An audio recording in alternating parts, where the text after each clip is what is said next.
오늘 9월달 이제 시작됐는데 우리 9월 중에 생일을 맞이한 형제자매들을 축복하는 시간 좀 갖겠습니다. 9월 생일 맞이하신 분 그 자리에 한번 일어서시겠어요? 우리 김성호 전자매도 9월이죠? 예. 예. 우리 9월 생일 맞이한 분을 좀 축복하겠습니다. 예, 여러분 계시네요. 네.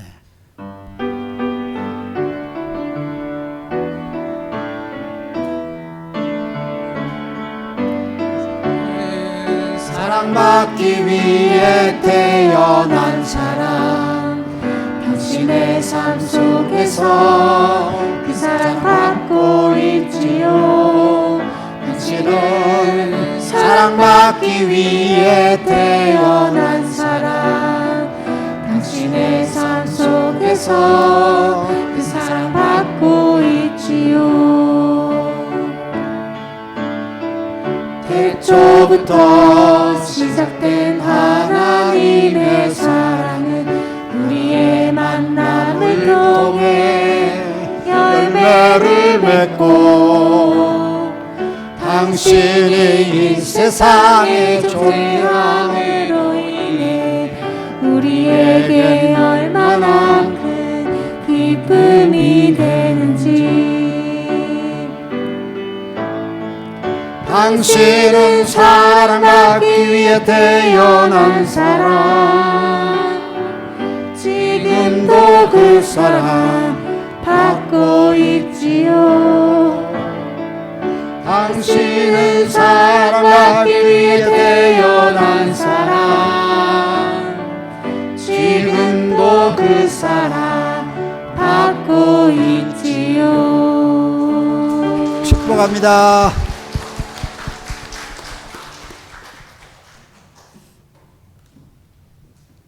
우리가 사람을 좀 이렇게 구분할 때에 두 종류로 구분하는 그런 말이 있어요.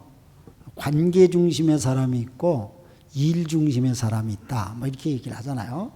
근데 저는 일 중심의 사람이라는 말을 많이 듣고 살았습니다. 제가 인정합니다. 그래서 막 굉장히 과격한 얘기도 많이 들었어요. 너무 일을 하니까 저렇게 사니까 빨리 죽을 거다. 막 이렇게 얘기도 하고요. 그러나 제가 이제 인정을 해요. 근데 제가 왜 이렇게 일 중심으로 살게 됐을까? 내가 내 자신을 돌이켜 볼 때에,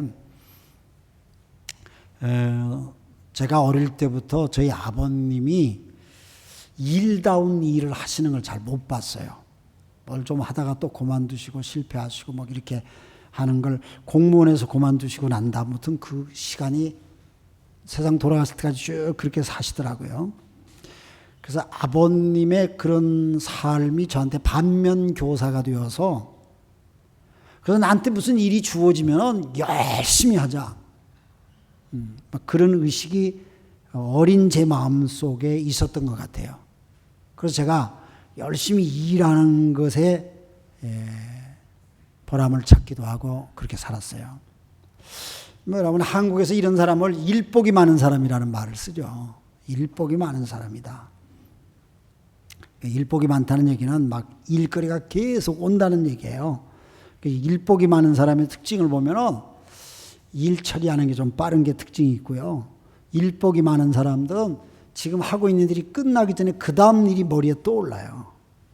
일복이 많은 사람은 그냥 책임감이 있으니까 또 뭐가 일거리가 눈에 보이면은 가만 못 있어요. 이걸 내가 해야지. 막 이렇게 자꾸 생각이 드는 거예요.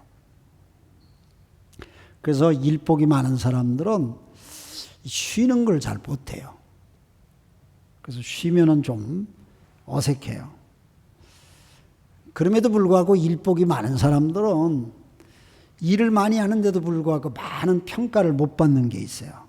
뭐 저 사람은 뭐 일이 좋아서 저렇게 사는데 뭐 이렇게 하고 참 수고 많이 한다 이렇게 얘기 안 하고 뭐 지가 일 좋아서 그러는데 뭐 이렇게 얘기를 해요. 그런데 여러분, 일을 열심히 하는 사람을 잘 생각하셔야 돼요. 왜냐하면 예수님께서 얼마나 일을 많이 하셨어요. 예수님이 얼만큼 일하셨나? 모든 사람이 쉬는 안식일조차도 일을 하세요. 그렇죠? 예수님이 안식일 날 일하는 것 때문에 얼마나 비판을 받습니까? 안식일 날 일하는 것 때문에 예수님이 막 비판을 막 받는데, 요한복음 5장에 보면 안식일 날 중풍병자 고치죠. 그것 때문에 바리새인들이 예수님을 막 공격해서 죽이려고까지 해요. 그때 예수님 말씀이 요한복음 5장 17절에 보면 예수님 말씀이 나오는데, 내 아버지께서 이제까지 일하고 계시니 나도 일한다. 아버지가 일하기 때문에 나도 일한다. 주님 그렇게 말씀하셨어요. 그러니까 하나님도 빛이 있으라 하시면서 천지 창조와 함께 창조의 일을 하셨고, 지금도 창조하신 이 세계를 지금도 운영하고 계시죠. 성령이 우리에게 말할 수 없는 탄식으로 일하고 계시죠. 그래서 성경에 보면은 하나님의 사람들은 전부 다 일하는 사람들이었어요. 가만히 있는 사람들한테, 아무것도 안 하는 사람들한테 하나님이 큰 기대를 갖고 뭐 이렇게 하질 않고, 일하는 사람에게 하나님이 역사해요. 구약성경에 보면 막 농사꾼으로 열심히 농사를 짓는데 하나님의 성령이 임해서 예언자로 부름을 받은 아모스 같은 사람이 있죠. 그러니까 그 일을 한다고 하는 그런 것에 대해서 우리가 굉장히 긍정적으로 생각하세요. 왜냐하면 잘못 이해하면 일하는 것이 마치 죄를 진 벌을 받아가지고 일하는 것처럼 생각하는데 그렇지 않습니다. 저는 성경에 보면 구약 성경에 일을 열심히 한 사람이 모세 같고요, 신약 성경에 열심히 일한 사람은 바울 사도 같아요. 이 바울 사도는 얼마나 열심히 일을 했냐. 모든 사람들이 하는 결혼조차도 그냥 하지 않고 일하지 않습니까? 로마에 감금되어서 마지막 순교하기 전까지 그는 주의 일을 하죠. 그러니까 참 그 일하는 열심히 득심했던 것을 바울 사도를 통해서 보는데, 저는 이 바울 사도가 만약에 내 앞에 있으면 묻고 싶어요. 바울 선생님이 지금까지 일하는 가운데 제일 보람되고 제일 중요하다고 생각했던 게 어떤 일이십니까? 하고 묻고 싶어요. 제 생각에는 이렇게 물으면 바울 선생님이 저한테 대답하기를, 아마 내가 에베소에서 두란노에서 성경을 가르친 것이 나한테 가장 기억에 남는 일이었습니다. 그렇게 얘기할 것 같아요. 내 추측입니다. 할 것 같아요. 왜냐하면 바울 사도가 사도행전 19장 말씀에 보면은, 바울은 한 지역에서 이렇게 목회를 꾸준히 하는 목사의 일을 하지 않냐고 여러 지역을 다니면서 선교를 했던 순회 선교사였죠. 그래서 여러분들이 성경을 보시면 바울의 1차 전도여행, 2차 전도여행, 3차 전도여행까지 쭉 기록하고 있는 걸 볼 수 있지 않습니까? 그러니까 바울은 한 지역에서 목회하는 목회자가 아니었습니다. 그럼에도 불구하고 사도행전 19장에 보니까 바울 사도가 에베소에 가서 유대인들의 회당에서 한 석 달 동안 성경을 가르쳐요.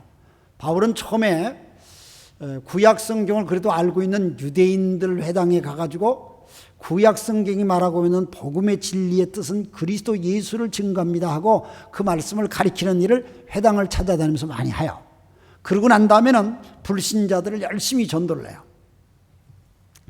저는 그걸 보면서 바울이 에베소에서 열심히 했던 게 뭐냐면은 석 달 동안 유대인의 회중에서 가르쳤지만은 에베소에서 바울이 두란노 서원에서 2년 이상을 성경을 가르쳐요. 여러분, 에베소라고 하는 도시를 기억하십니까? 에베소는 지금 터키의 항구 도시입니다.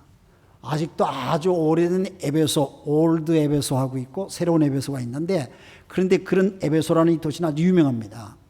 옛날에 로마가 그 전 지역을 지배할 당시에 터키라든가 그리고 이스라엘 그리고 이집트 이런 나라들까지도 전부 다 로마 제국이었거든요.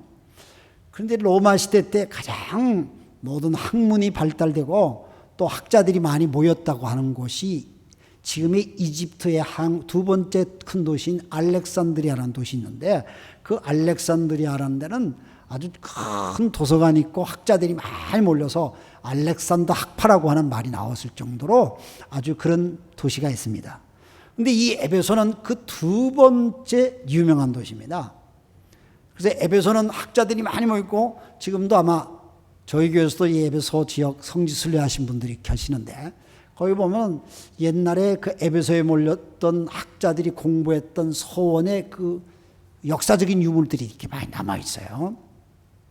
바울이 그곳에서 거의 2년 이상을 그곳 한 곳을 떠나지 않냐고 성경을 열심히 가르쳤다는 거예요. 그러니까 바울한테는 다른 지역은 잠시 순회하고 막 다녔는데 이 에베소만큼은 좀 길게 체제하면서 성경을 가르치면서 주님의 교회를 세웠다, 이렇게 말할 수 있어요. 그렇게 했던 이유가 어디 있냐면은 바울이 하나님의 성령이 바울을 이끌었지만은 바울이 가서 전도했던 것은 거의 도시 부분들이었어요. 여러분 생각해보세요. 데살로니케, 지난번에 우리가 묵상했던 그 도시죠. 고린도 큰 도시였어요. 에베소 도시였고요. 바울이 밀림 속에 들어가서 전도한 게 아니고 바울이 아주 산골에 들어서 전도하는 거 전부 다 거점인 도시를 다니면서 선교하는 걸 볼 수가 있어요. 그래서 우리가 꼭 밀림지대가 가서 그냥 막 선교하는 그걸만 우리가 어떤 동경심을 가지고 볼 게 아니라 하나님의 선교의 전략적인 방법들은 거의 영혼들이 집결되어 있는 곳으로 찾아갔다는 겁니다. 그래서 에베소에 바울이 가서 그 당시 에베소는요 26,000명이 들어갈 수 있는 원형 경기장이 있었어요. 그러니까 에베소에 사는 사람들이 몽땅 다 들어갈 수 있는 원형 경기장이 지금도 보존되어 있어요. 그럴 정도로 문명이 발달된 그런 데, 그게 아주 오래전 사건 아닙니까? 바울이 이렇게 전도했던 것은 서기 53년에서 57년 사이라고 그렇게 얘기를 해요. 근데 바울이 이 에베소를 아주 귀중하게 여기고 거기서 성경을 열심히 가르쳤던 것은 이 에베소는 또 하나는 여러분이 알다시피 에베소는 유럽의 관문이 아시아로 통하는 항구 도시죠. 여러분 에베소부터 시작해가지고 아시아로 펼쳐지는 실크로드가 발달되었다는 걸 기억하시죠. 그러니까 에베소는 아주 전략적인 도시예요. 그래서 에베소에서 믿는 크리스천들의 성도들의 모임이 활발해지면 그 에베소에서 활발한 복음의 영향이 전 아시아로 미쳐질 영향을 생각했기 때문에 하나님의 성령은 바울에게 에베소에서 열심히 전도하도록 그렇게 영적 도전을 주셨다. 저는 성경을 보면서 그렇게 느껴져요. 바울이 에베소에서 이렇게 전도를 하고 교회를 세우고 난 다음에 교회 장로들까지 다 세우고 눈물로 헤어져서 그는 잠시 예루살렘으로 오지 않습니까? 그래서 예루살렘에 와서 뭐 전도자가 장소가 옮겼다고 전도를 안 합니까? 바울은 예루살렘에서 열심히 전도를 하는데 전도하는 것 때문에 또 잡혀 들어가죠. 그래서 바울이 잡혀 들어가서 재판을 받게 되는데 바울을 조사하는 사람들이 가보니까 바울이 로마의 시민권을 가지고 있었어요. 그 당시 로마가 세계를 지배했었기 때문에 로마의 시민권을 가진 사람들은 그 지역 나라에서 재판을 받지 않냐고 로마의 가이사르 황제한테 가서 재판을 받게 되어 있어요.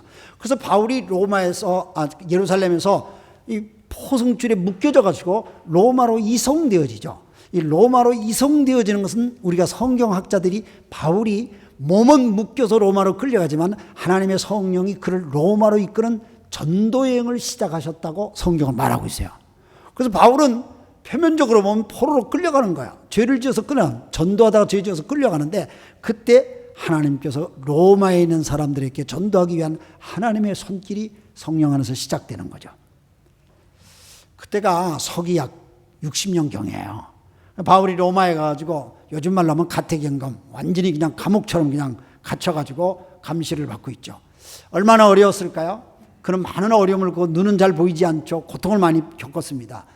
우리가 생각하기를 흔히 몸도 쇠약하고 결혼하지 않고 누구도 돌봐줄 가족이 없는 그런 가운데 바울이었지만 그는 자기 자신의 육체적인 평안과 자기 인생의 장래에 대한 걱정 이런 것들은 하나 생각지 않고 바울이 로마에 있으면서 걱정한 것은 에베소에서 내가 믿음으로 세웠던 크리스찬들의 모임인 그 당시엔 전부 다 가정교회죠. 크리스찬들의 그 모임이 걱정이 되어서 그 에베소에 있는 믿음의 크리스찬들에게 보내는 편지를 쓰게 됐어요.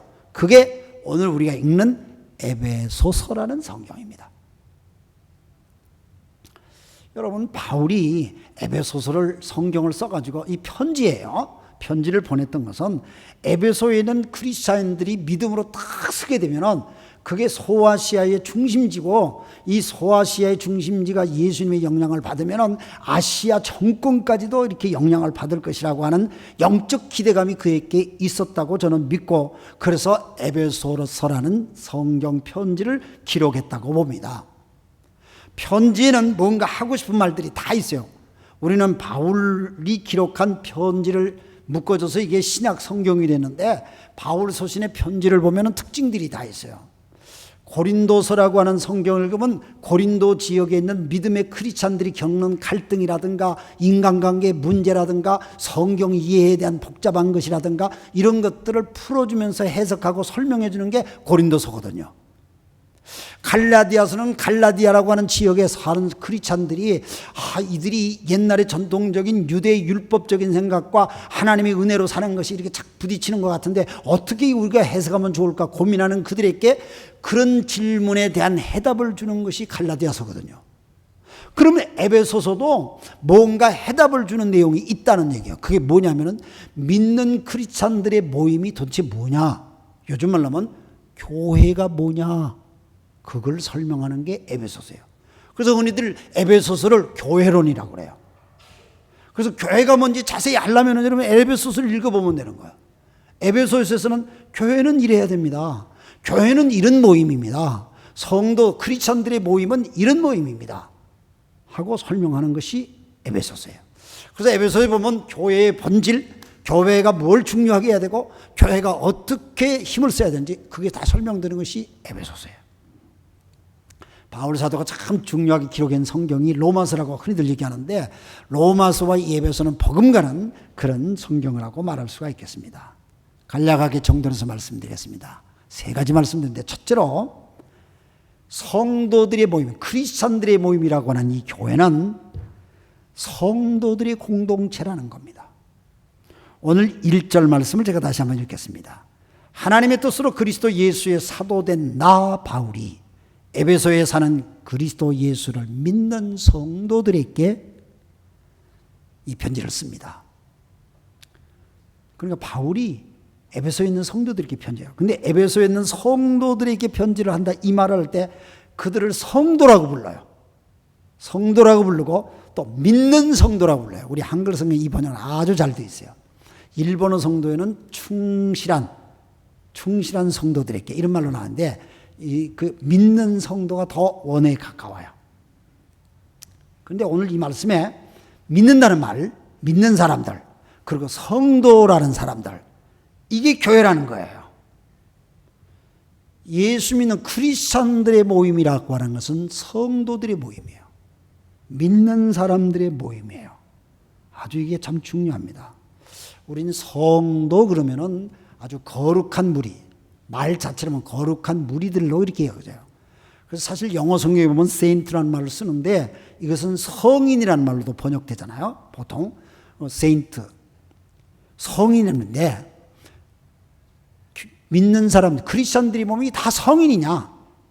에베소서 그 뒤에 읽어보면은 함께 모이는 크리스천들 모임 속에서도 연약한 부분들이 많이 있어요. 거짓말하는 사람도 있고요.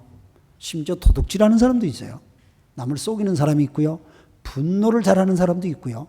그런 사람들이 참 많이 있다는 걸 바울이 얘기를 해줘요. 그 말은 흠이 있는데도 불구하고 그들이 함께 모인 크리스천들의 모임이다. 그런 말로 이해가 되어져요.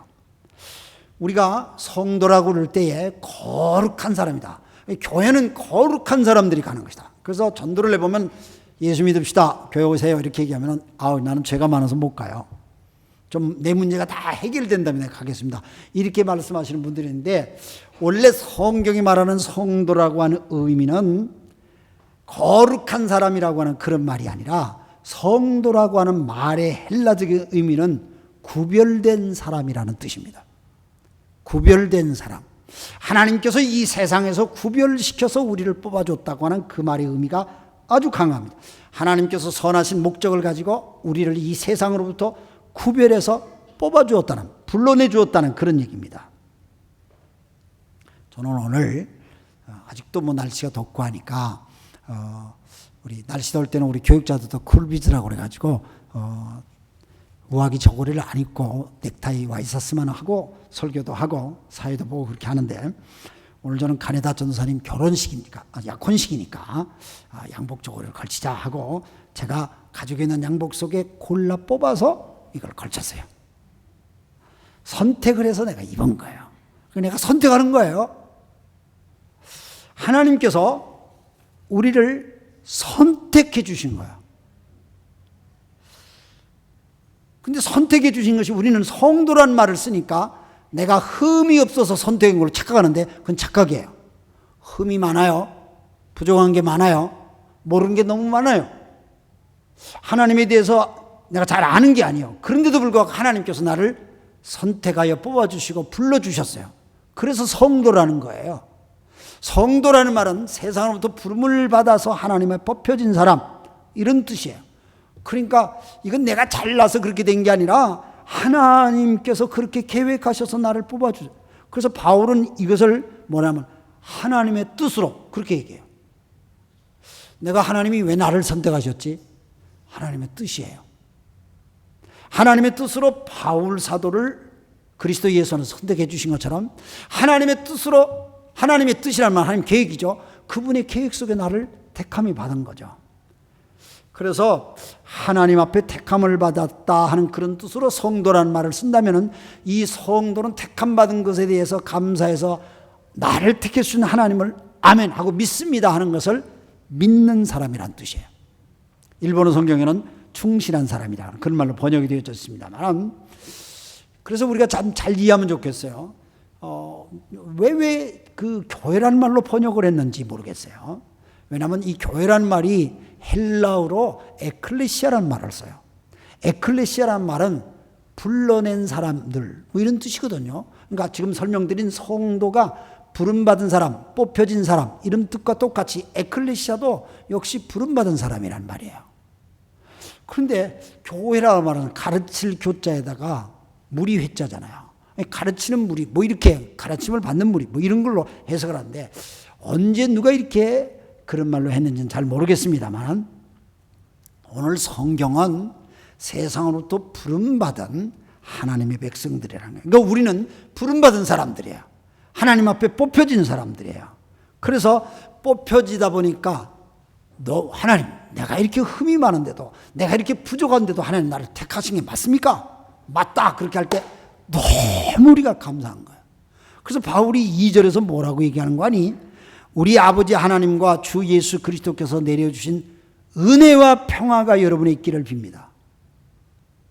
바울은 크리스천들의 모임이 은혜의 공동체라는 거예요. 여러분들이 이미 하나님의 은혜를 받은 자입니다. 뽑힘을 받았다는 이 자체가 하나님의 은혜를 받은 거잖아요. 은혜란 말을 헬라어로 카리스라는 말을 쓰는데 이 카리스라는 말은 중요한 뜻이 기쁘다 그런 뜻이에요. 그래서 하나님이 나를 택하셨어요. 흠이 많은데도 부족한데도 나를 택해 주셨어요. 그러니까 내가 너무 기쁜 거예요. 왜? 나같이 부족하고 못난 사람을 하나님의 자녀로 택해 주셨으니까 내가 너무 기뻐요. 그 이 카리스라는 말 속에 매력적이라는 말이 또 있어요. 하나님이 나를 그런 인생으로 불러주셨기 때문에 내가 너무 감사한 거예요. 그래서 우리는 은혜의 사람들이에요. 원래 이 은혜라고 하는 말은 그리스 헬라 사람들이 잘 사용하고 그 말을 좋아했더랬어요. 헬라 사람들은 철학적이고 사고가 많아요. 생각이 많아요. 동시에 오늘 성경 말씀이니까 평화라는 말이 나요. 은혜와 평화가 너희에게 있다. 그렇게 말씀을 하는데 이 평화라는 말은 유대인들이 제일 많이 쓰는 말이 샬롬이라는 말이에요. 이 샬롬이 평화거든요. 당신이 평안하기를 바랍니다. 당신 속에 인생이 평화가 있기를 바랍니다. 이게 샬롬이라는 인사예요. 그러고 보면 성경이 말한 크리스찬들의 모임이라고 하는 것은 하나님의 은혜와 하나님의 평화가 우리들 속에 있다는 것을 가리키는 아주 귀중한 얘기예요. 그래서 크리스찬들의 모임 속에는 은혜가 강조가 돼야 되고 크리스찬들의 모임 속에는 평화가 강조돼야 되는 거예요. 좀 더 설명드릴까요? 여러분, 은혜가 뭐예요? 은혜라는 말이 뭐예요? 받을 자격이 없는데도 불구하고 나한테 주어지는 축복을 은혜라고 그러는 거예요. 저는 어제까지 학교에서 일이 있어서 오늘 아침에 교회로 왔어요. 그런데 오는 도중에 얼마 안 나왔는데 길거리에 누군가가 쪽지를 들고 도옥교라고 글을 써가지고 한 젊은이가 이렇게 서 있는 거야. 그냥 지나갔어요. 조금 지나가다가 뭐 나도 도쿄까지는 안 가지만은 저 젊은이를 좀 태워주면 좋을 것 같다 해서 내가 좀 빠꾸를 하죠. 빵빵 눌렀더니 젊은이가 확 쫓아오더라고요. 그래서 타도 된다고 물어요. 그래서 어디 가냐니까 동경 가는데 뭐하러 가냐? 놀러 간대요. 타라고. 나는 가와사까지 가는데 중간까지 괜찮으니까 감사하죠. 그래서 떡 타가지고 이 젊은이가 어디서 오냐? 자기는 오다하라에서 여기까지 왔다는 거야. 고텐바까지. 그런데 오다하라 고텐바에서 날 만난 거예요. 그래가지고 이 젊은이가 내 세계에 처음 렉서스를 타보는데요. 이게 웬 은혜입니까? 막 이러는 거예요. 그래서 내가 이 친구가 네가 어떻게 은혜라는 말을 다 하냐? 그러니까 이게 은혜죠. 내가 공짜로 탔는데. 그러고 보니까 진짜 은혜란 말이 그런 말이에요. 당신 뭐 하는 사람이요? 그랬더니 자기 오다하라시 공무원이래요. 시청에서 토목가에서 일한대요. 그러면서 자기는 이렇게 뭐 차를 태워달라고 이렇게 하면 그 태워주는 사람하고 이런 얘기 저런 얘기 하는 게 인생 고구가 된다면서 몇 살이냐니까 30이라고 그러고 총각이냐니까 총각이래요. 그래서 나 예수 믿는 사람이라니까 그래요. 나도 기독교에 관심이 많아요. 그래서 근데 조금 얘기하다 보니까 나보고 일본 사람이 아닌가 근데 한국 사람이라고 그랬더니 막 한국 한 번도 안 가봤는데 한국 아는 얘기를 막 하더라고. 그래서 누구한테 주소 들었냐는데 한국에 왜 교회가 많은데 일본은 적나요? 그때부터 내가 열심히 전도하려고 막 얘기를 했어요. 그러다 보니까 가와사키 왔어. 그 내려줘서 잘 가요 하고. 은혜가 뭐냐? 그냥 그저 받는 거예요. 그래서 은혜 받은 사람은 칭한 거예요. 은혜 받은 사람은요, 감사한 거예요. 그냥 막. 내가 은혜 받을 자격이 없어요. 근데 받았어요. 그게 은혜예요. 세상은 뭐든지 조건부잖아요. 그렇죠. 모든 게 조건이죠. 거저 주는 게 어디 있어요. 공짜가 더 무섭잖아요. 나중에 뭘 요구할지 모르니까. 그러니까 일본은 공짜를 주면 다 안 받으려고 그래요. 나중에 무섭다고 그래서. 세상이 전부 다 주거니 받거니 뭔가 조건이 다 붙는 거예요. 여러분 구약성경에 보면 전부 다 조건이 붙어 있어요. 계약은 전부 다 조건이잖아요. 모세가 하나님 앞에 모세 계약을 맺어요. 시내산 계약을 맺어요. 조건이죠. 네가 이것을 지키면 복을 받고 안 지키면 저주를 받는다. 아브라함이 하나님과 계약을 맺어요. 이 계약은 너를 축복하는 자에게 나도 축복할 것이고 너를 저주하는 자에게 나를 저주한다. 전부 다 조건이에요. 사람들이 거래를 할 때 주거니 받고 물건을 사고 파고 할 때 거래할 때 내가 이걸 주니 당신은 이걸 줘라. 전부 다 조건이에요. 다 조건으로 살아요. 이상의 모든 사람들이 생각이 조건으로 살아요. 그렇기 때문에 하나님께서 그리스도 예수를 십자가에 무조건 조건 없이 우리를 위해서 십자가의 희생의 대가를 지불하고 우리를 사랑하여 하나님의 자녀로 만들어준다고 하는 이 사실이 너무나 엄청나기 때문에 우리 사람들은 조건부 속의 인생을 살아왔던 우리들이 잘 못 받아들여요. 그런데 예수 믿는 사람들끼리 모여서는 하나님의 은혜로 우리는 뽑힘을 받았다. 구별됐다. 이걸 늘 느끼고 사는 게 크리스천들의 모임이에요. 그래서 교회는 은혜가 제일 중요한 거예요. 교회는 은혜가 제일 중요해요. 예수 믿는 사람들이 보면 은혜가 제일 중요해요. 뭐든지 은혜로 하셔야 돼요. 왜? 우리가 은혜로 뽑힘을 받았기 때문에. 이걸 에베소서 2장 8절 말씀에 여러분은 말씀을 통하여 은혜로 구원을 얻었습니다. 이것은 여러분에서 난 것이 아니고 하나님의 선물입니다. 하나님이 선물로 주셨어요. 여러분께 난 건 아니라 이게 우리 기독교가 다른 종교로 얘기하자면 너무나도 다른 거예요. 모든 종교들은 자기들이 열심히 수양을 하고 자기들이 열심히 도를 닦아서 어느 경지에 이르러야 된다고 하는 가르침인데 우리 성경의 가르침은 하나님께서 우리에게 흠 있고 부족함이 있고 뭐 벌상사나운 인생인데도 불구하고 우리를 불쌍히 여겨서 선택하여 뽑아주신 은혜를 주신 거예요. 그래서 우리는 은혜로 부름받은 사람들이에요. 그래서 크리스천들이 모이면 그 은혜로 부름받았던 그 은혜에 사무쳐서 살기 때문에 감사합니다. 그리고 감사합니다 하면서 서로 나눈 거예요. 이게 크리스천의 모임. 다시 말하면 그게 교회예요.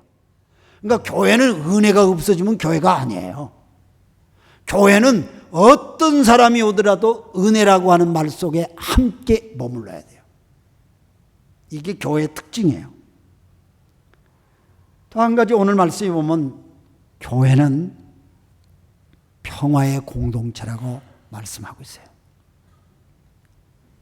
이 세상 사람들이 하나님의 값없이 주시는 은혜를 잘 모르기 때문에 조건적으로 인생을 살다 보니까 진짜 평화를 잘 몰라요.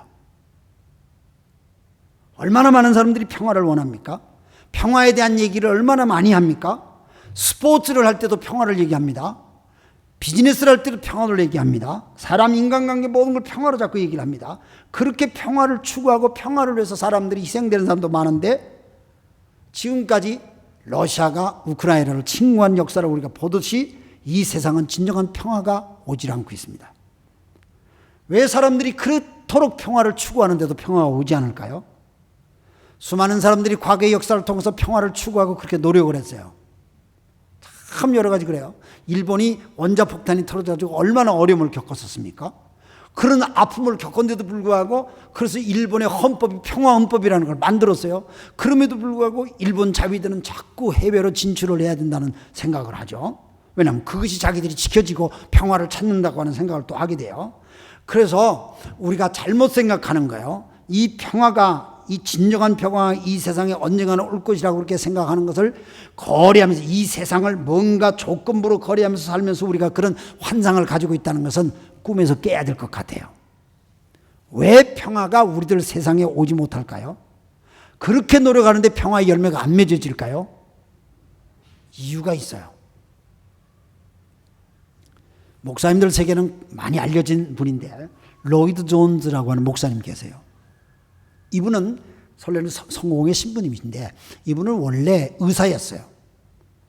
영국 왕실을 주치의 의사를 했던 의사였는데 소명을 받아서 신학을 졸업하고 목사가 됐어요. 그리고 성경을 잘 가르치는 사람으로 아주 유명하세요.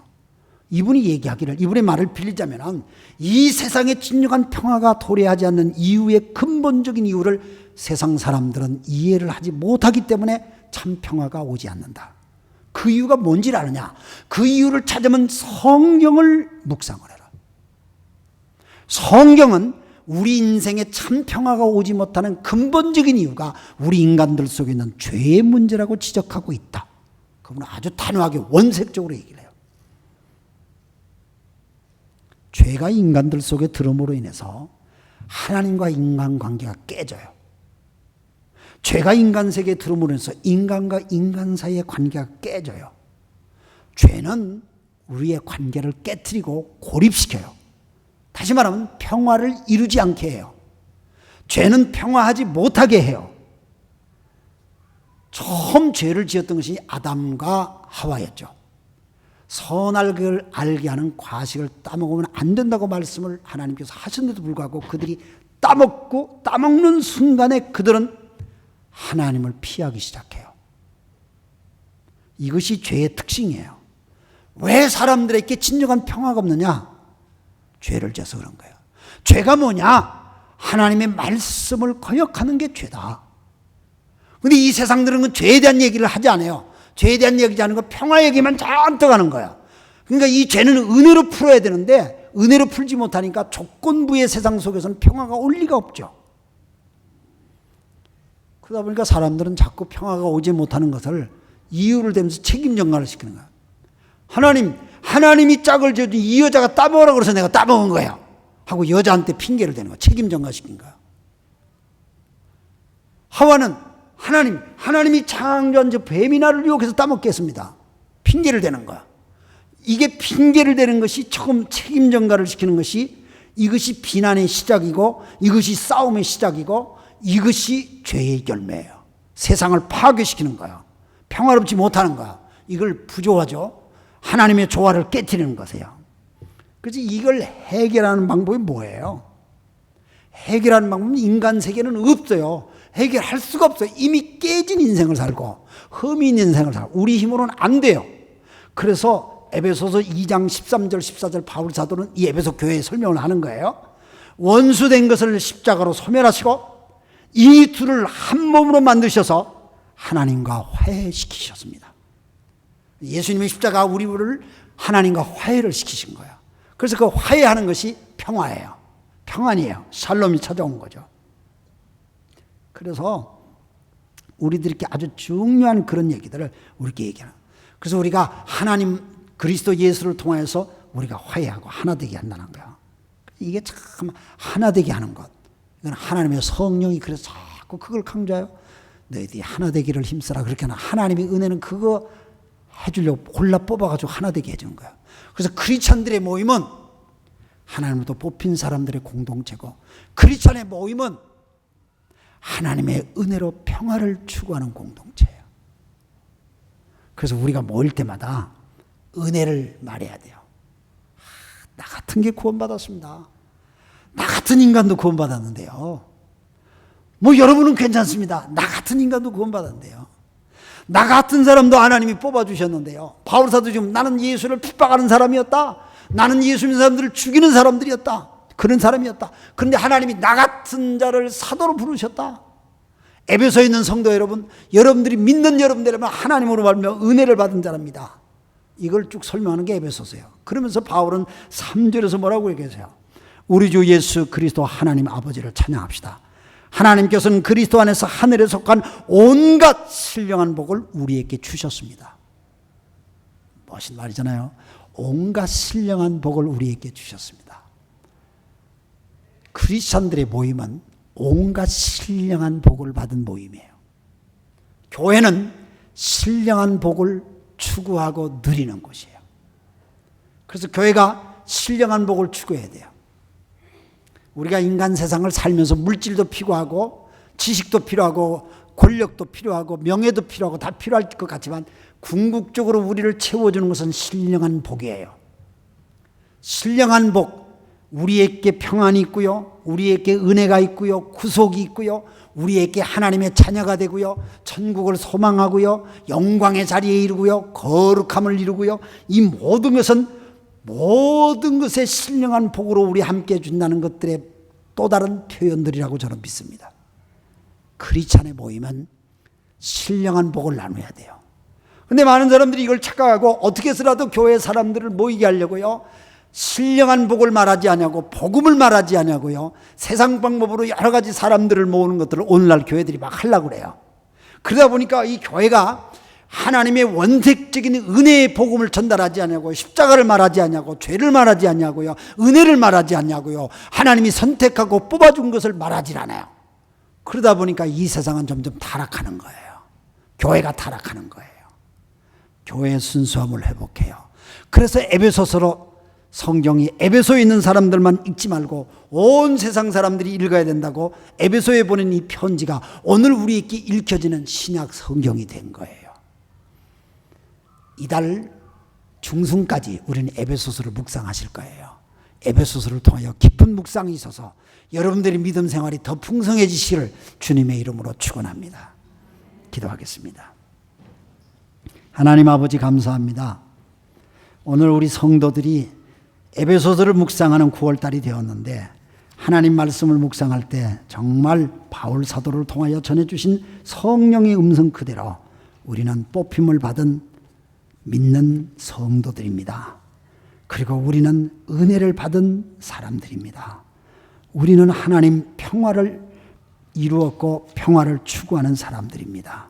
주님, 이 하늘의 신령한 복을 누리는 우리들이 정말로 이 세상의 가치관으로 말하지 말고 믿는 크리스찬들이 모이면 그 신령한 복을 말하고 나누게 해 주옵소서. 이번 주간에도 목장에서 성도들이 서로 나눌 때마다 이런 은혜들을 서로 나누어요, 하나님의 나라를 확장해 나가는 성도들의 삶이 되게 해 주옵소서. 감사합니다. 예수님의 이름으로 축복하며 기도합니다. 아멘.